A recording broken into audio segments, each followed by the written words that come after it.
The chair recognizes the gentleman from Connecticut, Mr. Courtney, for 5 minutes.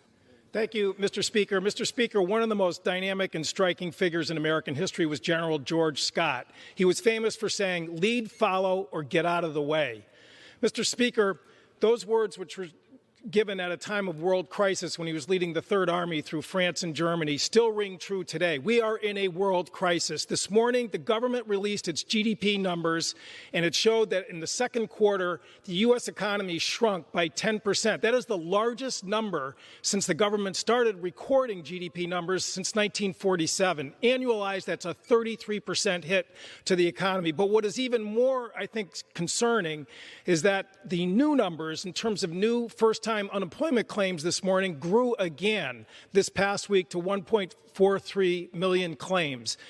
Yesterday, the chairman of the Federal Reserve Board, Jerome Powell, foot-stomped the fact that not just the numbers from last quarter are of concern, but again, looking out into the future, the Federal Reserve sees trouble ahead.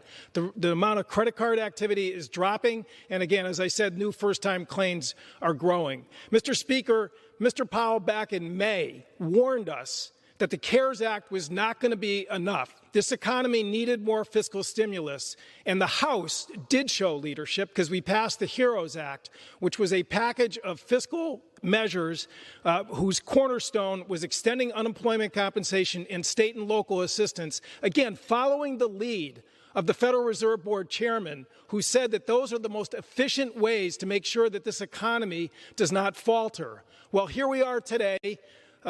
Finally, after the Senate responded with sort of a package, which, again, is completely missing any relief for state and local government, and which has this convoluted unemployment extension, which Secretary Scalia, President Trump's own Secretary of the Labor, said would take 8 weeks for state government departments of labor to implement.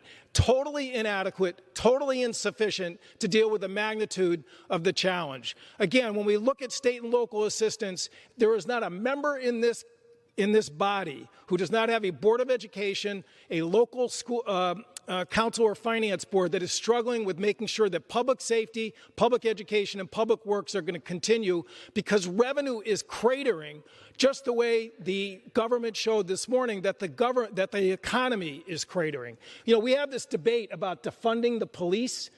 Not voting for the HEROES Act was de facto defunding the police. How are local governments, which primarily fund police departments, going to have the resources in this economy to make sure that people's public safety ranks are, in fact, protected?